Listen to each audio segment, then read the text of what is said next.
오늘 저희들이 살펴볼 본문은 에베소서 1장 1절로 2절 말씀입니다. 하나님의 뜻으로 말미암아 그리스도 예수의 사도된 바울은 에베소에 있는 성도들과 그리스도 예수 안에 있는 신실한 자들에게 편지하노니 하나님 우리 아버지와 주 예수 그리스도로부터 은혜와 평강이 너희에게 있을지어다. 아멘. 우리는 오늘부터 에베소서를 공부하게 되었습니다. 제가 원래 계획을 세우기는 빌립보서를 끝난 다음엔 누가복음을 한번 강의해보고 싶었었습니다.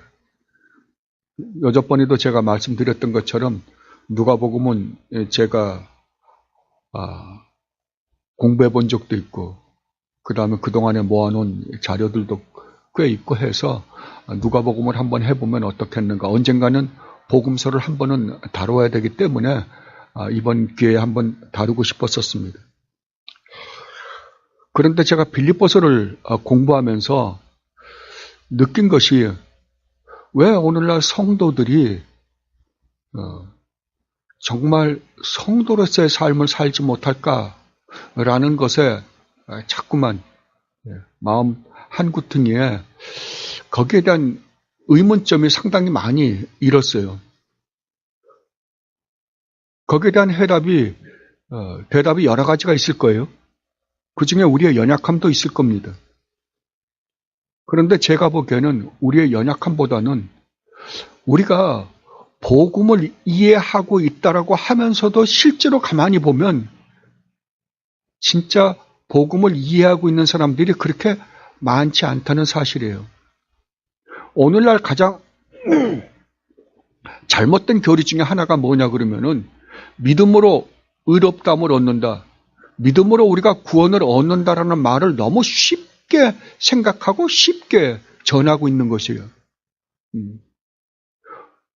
믿음으로 구원을 얻는다 그러니까 나 그래 교회 다녀. 예수 믿어. 그러니까 나는 이제 죽어도 천국 갈 수 있어. 이걸로 끝낸단 말이에요. 근데 예수를 믿는다라는 말은 그게 아닙니다요. 내가 교회 다니면 천국 가는 게 아니라고요. 그게 다가 아니야. 그 안에는 정말 엄청난 내용들이 포함되어 있는데 그런 거는 전혀 모르고 나는 그냥 교회 다니니까 예수를 믿는다라고 고백했으니까 나는 천국 갈 거야. 이걸로 만족하고 그 다음에 나가서 사는 삶은 전혀 엉망이 돼버리는 거예요. 이것은 예수를 믿는 게 아닙니다요. 그것은 절대 우리를 구원하는 믿음이 아니에요. 성경은 절대 아니라 그럽니다. 그래서 그러면 과연 이것에 대해서 우리가 이 교회가 무엇인지 성도라고 하는 존재가 어떠한 존재인지를 성경에서 가장 잘 가르쳐주는 곳이 어느 곳일까? 이 복음을 가장 잘 설명해 주는 것이 어느 곳일까 생각을 하다가 에베소서를 선택하게 되었습니다. 이 에베소서만큼 이 복음의 깊이와 그 풍성함에 대해서 기록한 책이 아마 없을 것입니다. 이 에베소서는 복음의 위대함과 장엄함과 그 숭고함과 그 풍성함을 정말 신약 성경 전체에서 가장 잘 묘사해 주고 있지 않나 싶습니다. 여기에 대해서 로이드 존스 목사님이 이렇게 말씀하셨습니다. 로마서가 복음의 가장 순수한 교리들을 기록한 책이라고 한다면 에베소서는 복음을 가장 장엄하고 숭고하며 가장 어미롭게 표현한 서신이다. 자, 얼마나 놀랍습니까? 예, 그렇습니다. 에베소서는 바로 그러한 책입니다. 여러분이 에베소서를 읽어보시면 아시는 것처럼 에베소서는 처음에 시작할 때 1절, 2절 오늘 우리가 읽은 이 인사말 빼놓고는 바로 뭐부터 시작하냐 그러면 하나님의 영원한 작정서부터 시작합니다. 만약에 에베소서가 없었다라고 한다면 하나님이 영원 전에 우주 만물을 창조하시기 전에 어떤 생각을 가지고 이 우주 만물을 창조했는지에 대해서 우리는 전혀 알 수가 없었을 것입니다. 근데 그것을 기록한 책이 바로 에베소서예요. 그래서 에베소서는 시작서부터 뭐라 그러냐 그러면은 하나님이 창세 전에 어떠한 계획을 가지고 이 우주 만물을 창조하셨는지서부터 시작해서 정말 하나님의 그 크신 은혜와 사랑으로 구원받은 하나님의 백성들이 이 땅을 어떻게 살아야 하는지까지를 기록한 책이 에베소서입니다. 그래서 이 에베소서는 우리가 이해할래야 이해하지 못할 단어들로 아주 쫙 깔려 있습니다. 네. 그래서 에베소서를 읽으면 읽을수록 우리는 감탄할 수밖에 없습니다. 앞으로 우리는 이것을 하나하나 공부해 나갈 것입니다. 저도 이제부터 에베소서를 공부하면서 제가 공부하고 또 하나님이 저에게 깨닫게 해주신 것 하나하나를 여러분과 함께 나눌 것입니다. 그러니까 여러분들도 열심히 에베소서를 읽고 또 읽고 해서 정말 사도 바울의 에베소서를 통해서 이 에베소에 보내는 편지를 통해서 하나님이 누구이신지 그리고 하나님이 우주 만물을 창조하시기 전에 어떤 계획을 가지고 창조하셨는지 그리고 하나님이 그 계획을 이루시기 위하여 어떤 일을 하셨는지 그리고 과연 교회라는 곳이 어떠한 곳인지 그리고 성도라는 존재가 얼마나 고급한 존재인지를 깨닫고 정말 여러분들이 이 땅을 살아가는 데 있어서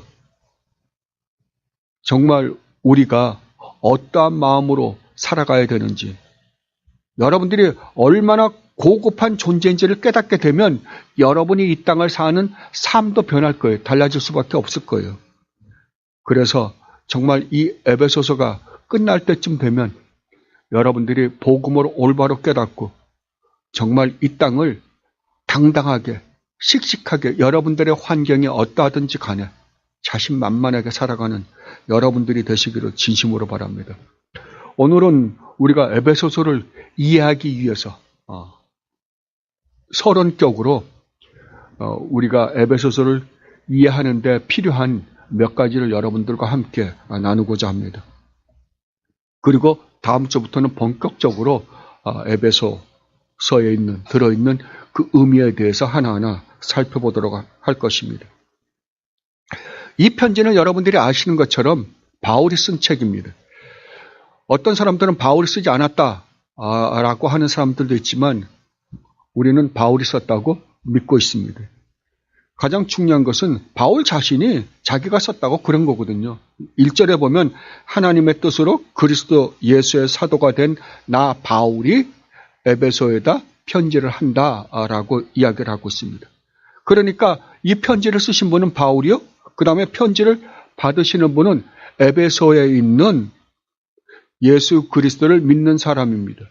다른 말로 하면 오늘 개혁 개정판에는 그리스도 예수 안에 있는 신실한 자들에게 이 편지를 쓴다라고 사도 바울이 말했습니다. 그런데 여러분들이 그 세번역에 보면 에베소에 있는 이라는 말에 이렇게 가로가 쳐져 있죠. 그죠? 개역 개정판에는 없는데 세번역에는 있을 거예요. 그건 뭐냐 그러면은 고대 사본에는 이 에베소에 있는 이라는 말이 없다는 거예요. 그러니까 어떤 학자들은 그게 없기 때문에 고대 사본에는 없기 때문에 이것은 에베소에 보내는 편지가 아닐지도 모른다라고 이야기를 합니다. 그러면 왜 우리는 여기에 에베소에 있는 신실한 성도에게 보낸다라는 것을 우리는 받아들이냐 그러면은 역본들, 번역본들, 고대 번역본들에는 모두가 다 이 에베소에 있는 이라는 말이 있습니다. 그래서 에베소에 있는 성도들에게 보낸 편지다라고 학자들이 생각을 합니다. 그게 아마 가장 정확할 것입니다. 그렇다면 사도 바울이 여러분들이 이 에베소서를 읽어보시면 에베소서가 좀 특이한 게 뭐냐 그러면은 다른 모든 사도 바울이 쓴 편지가 13권, 신약 성경에 몇 권이에요? 27권이잖아요. 27권 중에 바울이 쓴 서신서, 바울이 쓴 편지는 13개 내지 14개입니다. 13개라 그럴 때는 히브리서를 빼고요. 14권이라 그럴 때는 히브리서도 바울이 썼다는 가정하에 14권이라 그럽니다. 자, 그러면 27권 중에 거의 반, 책으로 하면 거의 반을 바울이 썼습니다. 그런데 여러분들이 바울 서신서들을 다 읽어보시면 다른 모든 바울 서신서들은 그 교회에 어떤 문제가 생겨서 바울이 편지를 썼어요. 거의 다가요. 근데 유일하게 에베소서만큼은 그렇지 않습니다. 그 교회에 어떤 문제가 있어서 쓴 게 아니라 그냥 보냈어요. 바울이요. 그래서 좀 이 에베소서는 특이합니다. 그러면 이 편지를 바울이 어디에서 썼을까? 여러분 지난번에 우리가 공부했던 빌립보서는 바울이 어디에서 썼습니까? 예, 감옥에서 썼습니다. 어떤 감옥이요? 로마 감옥에서요. 예, 이 편지도 똑같이 로마 감옥에서 쓴 책입니다. 바울이 로마 감옥에서 몇 권의 책을 썼을까요? 4권의 책을 썼습니다. 바울이 학자들마다 조금 차이가 있는데요. 바울이 60년에 들어가서 감옥에 들어가서 62년에 잠깐 나옵니다. 그러니까 바울이 마지막 행적이 언제냐 그러면 60년에서 67년입니다. 바울이 돌아가시고 순교하신 때가 67년이니까요. 그런데 학자들마다 조금 차이가 있긴 하지만 60년에서 67년 그걸 바울의 마지막 로마에서의 행적이라고 그러시는 분들도 있고 어떤 사람들은 61년도서부터 바울이 감옥서에 들어갔다고 하시는 분들도 있습니다. 그런데 어떻게 됐건 간에 60년이 됐건 61년이 됐건 그 차이는 별로 나지 않으니까요. 그러면 바울이 여러분들이 아시다시피 예루살렘에 갔다가 이스라엘 사람들이 유대인들이 고소함으로 말미암아 잡히게 되잖아요. 그리고 로마로 끌려갔죠. 그리고 감옥서에 갇히게 됩니다. 그래서 로마의 감옥에 갇힐 때 61년도서부터 63년까지가 됐든지 60년에서 62년이 됐든지 그때 바울이 감옥에 일단 갇혔다가 나중에 잠시 나오게 됩니다. 그때 감옥에 한 3년 동안 갇혀 있을 때 쓴 책이 지금 에베소서, 빌립보서, 골로새서, 빌레몬서 이 4가지입니다. 이 4서신을 바울이 로마 감옥에 있을 때 쓴 책이에요. 그러면 여러분들은 아시다시피 바울이 가장 마지막에 쓴 책이 뭡니까? 바울 서신서들 중에 제일 마지막에 쓴 거예요. 디모데전후서죠. 그죠? 그러면 디모데전서는 어디서 썼을까요? 디모데전서는 1차 사도 바울이 로마 감옥에 갇혔다가 잠깐 나와 있는 동안에 쓴 책이 디모데전서입니다. 그리고 그 다음에 바울이 다시 잡혀서 감옥에 갇혔어요. 그때 그 감옥에서 마지막으로 67년에 사도 바울이 순교를 당했다 그러잖아요. 그 67년도 마지막에 쓴 책이 뭐냐 그러면 디모데 후서입니다. 그래서 디모데 후서도 사도 바울이 감옥에서 썼는데 마지막 2번째 돌아가시기 전에 마지막으로 쓴 책은 감옥에서 쓴 책은 디모데 후서입니다. 그러니까 이 에베소서는 바울이 언제 썼을까? 거의 학자들이 62년 아니면 63년에 썼을 것이다 라고. 어디에서요? 감옥에서요. 예. 여러분들 바울이 감옥에서 최악의 상황에서 언제 죽을지 모르는 그러한 상황에서 여러분들이 우리가 빌립보서를 살펴볼 때 빌립보서를 썼고 또 에베소서를 썼다고 한번 생각해 보세요. 어떤 환경에서요? 감옥에서요. 최악의 상황에서요. 근데 그 최악의 상황에서 어떻게 이러한 책을 쓸 수 있을까? 이게 복음입니다. 이게 정말 기쁜 소식을 알고 있는 사람이었기에 가능했던 거예요. 그렇다고 한다면 우리가 바울이 알고 있었던 이 복음, 이 기쁜 소식을 우리가 알고 있다라고 한다면 우리도 바울과 똑같은 마음을 가지고 최악의 상황에 우리가 처해진다 하더라도 바울과 같이 기뻐할 수 있을 거 아니에요. 그죠? 그래서 여러분들은 이 빌립보서라든지 골로새서라든지 이 에베소서, 특히 이 에베소서에 대해서 여러분들 읽고 또 읽어서 정말 에베소서가 갖고 있는 이 복음의 이 경이로움과 이 정말 웅장함과 그 풍성함을 여러분들이 깨닫기를 진심으로 바랍니다. 그렇다면 바울은 이 편지를 누구를 통해서 보냈는가? 여러분들이 6장 21절을 보면 두기고라는 사람을 통해서 이 편지를 보냈음을 여러분들은 알 수 있습니다. 그리고 여러분들이 이 에베소서를 이해를 하려면 에베소 교회가 어떻게 형성되었으며 에베소 교회가 가지고 있는 문제점들이 무엇이었는가를 여러분들 조금 이해하셔야 되잖아요. 근데 재밌게도 빌립보 교회에 대해서는 성경에 그렇게 많은 정보를 주지 않아요. 그런데 에베소 교회에 대해서는 성경에 많은 소스를 우리에게 제공해 주고 있습니다. 여러분들이 에베소서를 읽음과 동시에 에베소 교회에 대해서 이 말씀하고 있는 성경 구절들을 여러분들이 한번 읽어보시기 바랍니다. 첫째는 사도행전 18장 19절로 21절입니다. 아니, 찾지 마세요.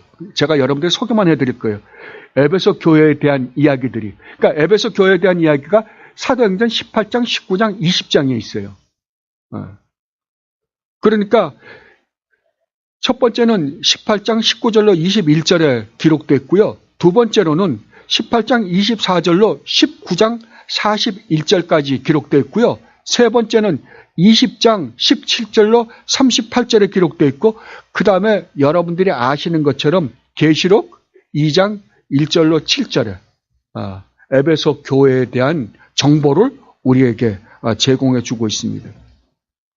그러면 이 에베소 교회는 언제 세워졌는가? 예, 바울이 3차 전도 여행 때에 세워졌습니다. 그때 아굴라와 브리스길라와 함께 이 에베소 교회를 개척한 것으로 지금 성경은 기록하고 있습니다.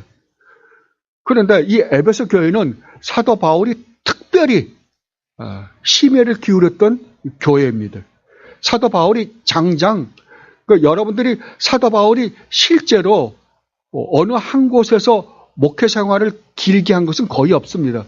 사도 바울은 그 3차 전도 여행을 하면서 또 전도를 하고 그 다음에 또 돌아서 다시 한번 당신이 세운 교회들을 돌아보면서 또 전도를 하고 이렇게 해서 3번을 전도 여행을 다녔는데요. 이 에베소 교회만큼은 3년 동안을 사도 바울이 여기에서 목회를 하셨습니다. 그러니까 얼마나 오랫동안 했어요. 그러니까 평균 잡아 사도 바울이 하루에 5시간씩 에베소 교회에서 하나님 말씀을 가르쳤다고 합니다. 여러분, 하루에 5시간씩 3년을 가르치면 한번 생각해 보세요. 얼마나 가르쳤겠어요? 그것도 저 같은 사람이 아니라 복음을 정확하게, 하나님을 정확하게 알고 있는 사람, 하나님으로부터 직접 복음이 무엇인지를 듣고 우리에게 기록해 준 사도 바울이 3년 동안을 하루에 5시간씩 가르쳤다고 하면 아마 성경 달달달달 가르쳤을 거예요. 그죠? 그래서 여러분들이 계시록에 기록되어 있는 에베소에 보내는 편지를 보면 그들이 얼마나 이 복음에 대해서 잘 이해했는지 모릅니다. 그래서 이단들이 들어왔을 때 그 이단들이 잘못 가리키는 것을 정확하게 분석하고 그들을 막을 수 있었다라고 이야기할 정도입니다.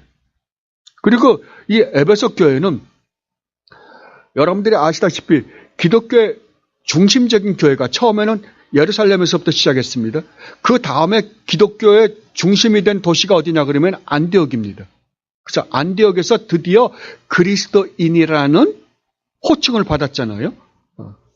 그런데 또 하나 기독교의 3대 중심교회라고 하면 예루살렘, 안디옥, 이 에베소 교회입니다. 그런데 이 에베소 교회는 놀랍게도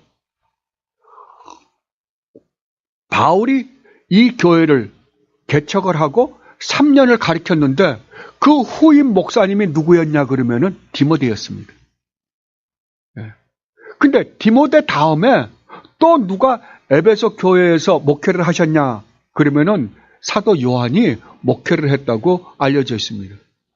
그래서 예수님의 어머니를 주님의 십자가에서 사도 요한에게 맡겼잖아요.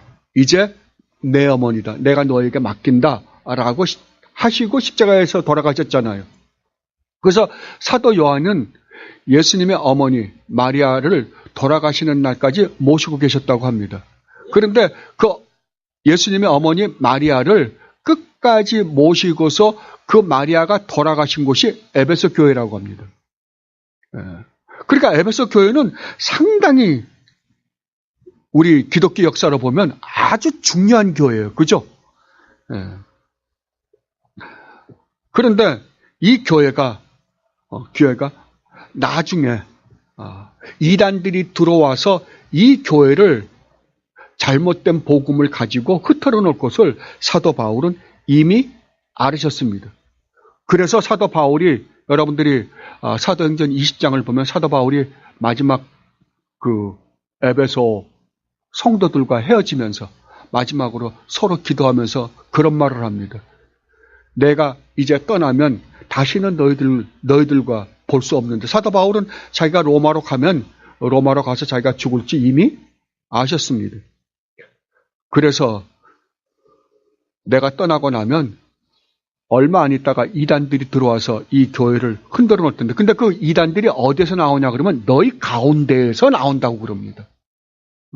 사도 바울로부터 배운 사람 중에서 이단이 나올 거라고 잘못된 거짓 사도가 나올 거라고 사도 바울이 이야기를 합니다. 그래서 사도 바울은 에베소 교회에 상당히 많은 염려를 하고 떠났던 것 같습니다. 여러분들이 에베소서를 읽어보시면 에베소서의 주제가 뭐라고 생각하십니까? 여러분들이 에베소서 읽어보셨죠? 에베소서에서 사도 바울이 말하고자 하는 그 핵심적인 주제가 뭘까? 뭘 것 같아요? 에베소서는 한마디로 이야기해서 교회가 무엇인가에 대해서 쓴 책입니다. 그래서 에베소서는 교회에 대해서 쓴 책이에요. 그러니까 에베소서 1장 23절에 보면 이렇게 사도 바울이 말씀을 하고 있습니다. 교회는 그리스도의 몸이요 만물 안에서 만물을 충만케 하시는 분의 충만입니다. 그러니까 교회예요. 그래서 여러분들이 이 에베소서를 읽으면서 교회가 어떤 곳인가를 반드시 알아야 돼요. 특히 교회 안에 있는 성도라는 존재가 어떤 존재인가를 여러분들은 확실하게 깨닫게 될 것입니다. 그래서 이 교회가 무엇인가, 이 교회가 어떻게 해서 설립하게 되었는가, 어떻게 해서 설립하게 되었다고요? 이 교회를 설립하기 위해서 하나님은 창세전, 우주 만물을 창조하기 전서부터 세밀한 계획을 세웠다라는 것부터 시작을 합니다. 그리고 이 교회를 설립한 목적이 무엇인가? 그리고 이 교회 안에 구성되어 있는 성도들이란 존재가 얼마나 대단한 존재인지, 그리고 그 성도들이 이 땅을 어떻게 살아야 되는지에 대해서 쓴 책이 에베소서입니다. 그러니까 여러분들도 그러한 관점에서 이 에베소서를 읽고 보셔야 할 것입니다. 그렇다면 자, 어떠한 뚜렷한 이유가 없이 사도 바울이 에베소서를 기록했다고 한다면 왜 다른 교회도 많은데 하필 에베소에다가 이 편지를 쓰셨을까? 라는 의문이 생기잖아요. 그건 확실히는 모릅니다. 거기에 대한 대답을 성경이 하고 있지 않기 때문에. 그러나 우리가 읽으면서 대충 한번 생각은 해볼 수 있을 거예요. 당시에 이 에베소라는 도시는, 그러니까 우상이 굉장히 많은 그런 도시였습니다. 로마가 정치나 경제나 군사나 문화의 중심지였다라고 한다면 이 에베소는 우상의 중심지였습니다. 그러니까 이 에베소에 보내지 않았는가. 그리고 사도 바울은 아까도 제가 말씀드렸던 것처럼 이 에베소에 그 안에 있는 에베소 교회 안에 있는 사람 중에 거짓 사도들이 등장해서 나타나서 에베소 교회를 흔들 것임을 알았기 때문에 에베소 성도들에게 마지막으로 다시 한번 복음이 무엇인지, 교회가 어떠한 곳인지를 깨닫게 해 주어서 그때 거짓 사도들이 나타나서 그들을 미혹한다 하더라도 흔들리지 않게 하기 위하여 쓰지 않았나 싶기도 합니다. 그리고 그때 당시에 이제 밖에서 그러니까 편지가 도착하면 여러분들 그 지도를 보시면 지중해 쪽에 에베소 교회가 항구 도시잖아요. 에베소 교회가 있으면 그때 이제 밖에서 그 외국에서 편지가 도착하면 이 소아시아에 에베소에 제일 먼저 도착을 합니다. 그러나 배로 오니까요. 그죠? 그러면 이 편지를 어떻게 돌리냐 그러면은 이 시계 방향으로 이렇게 돌렸다고 합니다. 그러면 여러분들 시계 방향 바로 그것이 그 요한계시록에 보면 7교회에 보내는 편지 있죠. 7교회에 보내는 편지의 그 순서입니다. 에베소, 서머나, 버가모, 두아디라, 사데, 빌라델피아, 라오디게아. 그게 뭐냐 그러면 그러니까 편지가 도착했을 때 그 편지 우편 배달부가 그렇게 이렇게 삥 돌아서 편지를 전한다고 합니다. 여기 갔다가 저기 갔다 할 수 없잖아요. 그래서 시계 방향으로 그렇게 돌린다고 합니다. 그러니까 그 편지가 도착했을 때 가장 먼저 도착하는 곳이 어디예요? 에베소 교회예요. 그러니까 이 에베소 교회에다가 이 편지를 보내면 그 편지가 다른 교회에 서로 돌아가면서 볼 것이기 때문에 에베소 교회에다가 보내지 않았나 싶습니다.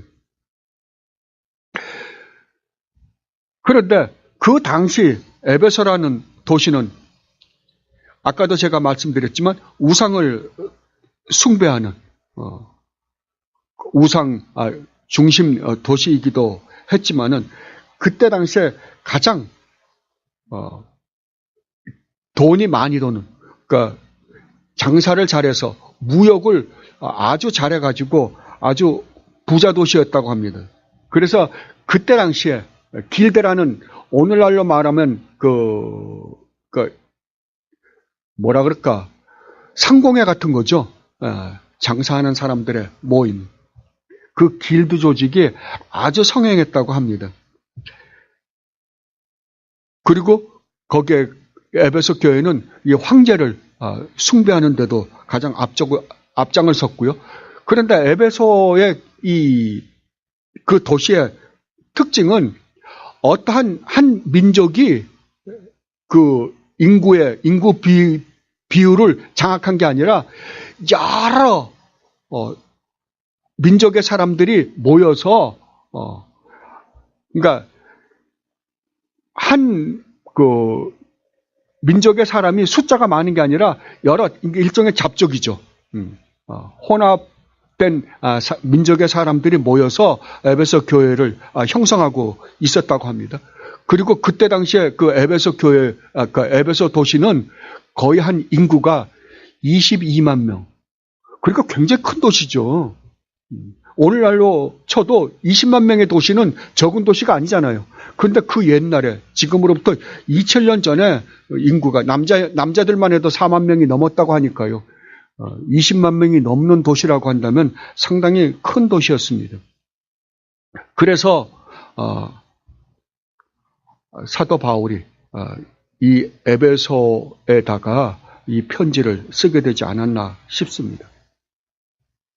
그런데 이 에베소서의 특징 중에 하나는 여러분들이 이제 그 바울의 그 다른 서신서들을 보면 그 모든 서신서들이 우리의 입장에서 하나님이 우리에게 베푸신 은혜가 무엇인가라는 관점에서 쓰여졌습니다. 그런데 유일하게 에베소서만큼은 그 관점에서 쓰지 않았어요. 에베소서만큼은 특이하게도 하늘의 관점에서 하늘에서 이렇게 내려다보는 것 같은 관점에서 에베소서를 썼어요. 다른 말로 하면 우리가 여러분들이 이제 그러니까 이 세상이 종말이 와서 여러분들이 지금 주님과 함께 하나님 나라에 들어있다고 한번 생각해 보세요. 자, 하나님 나라에 들어서 우리가 이 세상에 살았던 삶을 돌아보면 그때 하나님께서 그렇게 역사하셔서 우리에게 축복을 해 주었구나 라고 느낄 수 있잖아요. 그죠? 바로 그 관점에서 쓴 책이 에베소서입니다. 그래서 에베소서는 아주 특이한 책이에요. 종말적 관점에서 지금 현재를 보고 쓴 책이에요. 그러니까 하나님이 위에서 내려다 보시면서 내가 너희들에게 이 축복을 해주기 위하여 창세 전부터 어떤 세밀한 계획을 세워서 이 축복을 해주셨는지를 깨닫게 해주기 위해서 쓴 책이라고요. 그러니까 굉장히 놀랍죠. 그러니까 모든 게 다 어디 중심이냐 그러면 하나님 중심이에요. 하나님이 정말 이 교회를 세우기 위하여 창세 전부터 어떤 세밀한 계획을 세웠으며 성도 한 사람 한 사람을 구원하기 위하여 하나님이 무슨 일을 하셨는가? 그리고 그렇게 구원한 하나님의 백성들이 얼마나 놀랍고 고급한 존재인가를 깨닫게 해주기 위해서 쓴 책이 이 에베소서예요. 그래서 이 에베소서는 정말 놀라운 책입니다. 그래서 에베소서를 보면 여러분들이 바울이 쓴 다른 서신들과 아주 특이한 단어들, 특이한 신학적 주제들이 상당히 많습니다. 아까도 제가 말씀드렸듯이 사도 바울은 에베소서에서 유일하게 하나님의 영원한 작정에 대해서 쓰고 있습니다. 하나님의 영원한 작정에 대해서 쓴 책은 에베소서밖에 없습니다. 그리고 하나님께서 우주 만물을 창조하신 창조 목적이 무엇인가? 다른 말로 하면 하나님께서 우리를 구원하신 구원의 목적이 무엇인가? 재창조의 목적이 무엇인가를 에베소서가 뚜렷하게 가르쳐주고 있습니다. 하늘과 땅을 하나가 되게 통일시키기 위해서 그렇다라고 사도 바울이 이야기를 합니다. 그리고 성도가 구원받기 전과 구원받은 후에 성도가 어떻게 다른 존재가 되는가? 그리고 유대인과 이방인을 하나님께서 어떻게 하나로 화해시키는가? 그리고 하나님의 형상이 회복되는 것이 구원이라고 하는데 하나님의 형상이라는 것이 과연 무엇인가? 우리가 잃어버린 하나님의 형상. 다른 말로 하면 하나님께서 우리를 구원하여 회복시켜 주신 하나님의 형상이 무엇인가에 대해서 유일하게 에베소서가 거기에 대한 해답을 주고 있습니다. 의와 진리와 거룩이라고요. 그리고 하나님께서 우리 인간에게 결혼을 허락하신 것이 교회와 그리스도와 어떤 관계를 가지고 있는지에 대한 설명도 에베소서가 유일하게 하고 있습니다. 그리고 성도가 이 땅을 살아가는 데 있어서 왜 이런저런 고달픔이 있는가? 왜냐하면 모든 성도는 지금 전쟁터에서 심각한 전투를 벌이며 살고 있기 때문에 힘들다라는 것을 유일하게 밝히고 있는 곳이 에베소서입니다. 그러니까 에베소서는 다른 복음서에서나 바울이 쓴 다른 서신서에서 발견하지 못할 특이한 신학적 주제들이 많이 기록되어 있는 책이기도 합니다. 그래서 여러분들이 에베소서를 읽으시면서 에베소서에 기록되어 있는 그 단어들 있죠. 단어들을 하나하나 이렇게 추려서 한번 뽑아내 보십시오. 거기 보면 창세전이라든지 예정이라는 단어든지 통일이라든지 하나님의 뜻이라든지 하나님의 계획이라든지 교회의 목적, 은혜, 그러니까 이러한 단어들을 여러분들이 뽑아서 가만히 하나하나 놓고 그것을 연결 한번 시켜보십시오. 그러니까 성경에 제가 항상 말씀드리지만 성경에서는 어떠한 단어든지 단어를 하나를 뽑으면 어떻게 된다? 성경 안에 기록되어 있는 모든 단어가 이런 체인에 걸려 있는 것처럼 따라 나오게 돼 있어요. 여러분들이 교회라는 단어 하나를 딱 뽑으면 교회만 나오는 게 아니라 모든 성경 안에 기록되어 있는 단어들이 다 따라 나오게 돼 있다고요. 예수님, 그러면 예수라는 단어 하나만 뽑으면 나머지 단어가 다 나오게 돼 있어요. 그렇게 유기적 관계를 갖고 있다. 떨어질래 떨어질 수 없는 관계라고요. 그러니까 여러분들이 이 에베소서를 읽으실 때에도 그 단어 하나를 뽑아서 자꾸만 거기에서 추리를 해서 뽑아보다 보면 나중에 이 성경 전체에 기록되어 있는 모든 하나님의 말씀들이 다 따라 나올 것입니다. 그렇게 해서 이 에베소서는 아주 특이한 책이에요. 그러면 에베소서의 구조는 어떻게 되는가? 에베소서는 6장밖에 안 됩니다. 6장밖에 안 되는 짧은 책입니다. 그런데 에베소서는 아주 뚜렷하게 다른 그 바울 서신서하고는 또 조금 다르게 아주 뚜렷하게 구분되어 있는 게 뭐냐 그러면 1장서부터 3장까지는 교회가 무엇인가에 대해서 기록한 책이에요. 1장에서 3장까지. 우리가 그것을 교리라고 이야기를 합니다. 그러니까 1장서부터 3장까지는 교리가 기록되어 있는 책이에요. 그리고 4장서부터 6장까지는 그렇다면 이렇게 엄청난 축복을 받은 성도들이 이 땅에서 어떻게 살아야 되는가? 다른 말로 하면 교회가 이 세상에서 어떤 역할을 해야 되는가라는 거에 대해서 기록을 합니다. 그래서 4장 처음에 사도 바울이 쓸 때 그러므로라는 접속사를 1장과 3장, 4장과 6장을 연결시켜서 이야기를 합니다. 그러니까 4장서부터 6장까지는 성도가 이 땅에서 어떻게 살아야 되는지에 대해서 기록했어요. 그런데 뭘로 연결시켰다고요? 그러므로라는 접속사로요. 자, 그렇다면 성도가 이 땅을 살아가는 데 있어서 성도는 율법적으로 살아가는 자들이 아니라는 거죠. 그러므로 너희는 이렇게 살아야 된다라고 사도 바울의 명령이 나왔다고 한다면 그 전에 우리가 뭘 알아야 돼요? 1장서부터 3장까지의 성도가 누구인가, 교회가 무엇인가에 대해서 정확하게 이해해야만이 우리는 그 다음에 삶을 살 수 있는 거죠. 그죠? 그러니까 다른 말로 하면 사도 바울이 이렇게 저렇게 살아라 라고 하는 것은 어떤 명령이 아니라 너희는 이러한 존재이기 때문에 이렇게 살 수밖에 없는 자들이다 라는 이야기예요. 그죠? 그러니까 여러분들이 1장서부터 3장에 걸쳐서 성도가 어떠한 존재인가, 성도가 얼마나 고급한 존재인가를 알지 못한다고 한다면 여러분들은 이 땅에서 올바른 삶을 살 수 있다 없다? 절대 없다고. 절대 없어요. 그러니까 진짜 중요한 건 뭐예요? 1장서부터 3장이에요. 1장서부터 3장의 내용을 정확하게 이해해야만이 그러므로 나는 이렇게 살 수밖에 없는 존재구나. 그래서 그러한 삶이 나오는 거예요. 그것을 믿음과 행위라 그래요. 항상 제가 여러분들에게 말씀드리지만 우리는 절대 행위로 구원받지 않습니다. 율법으로 구원받을 수가 없어요. 그러나 우리가 올바른 믿음을 갖고 있다고 한다면 그러므로 뭐가 나올 수밖에 없다? 행위가 나올 수밖에 없다고요.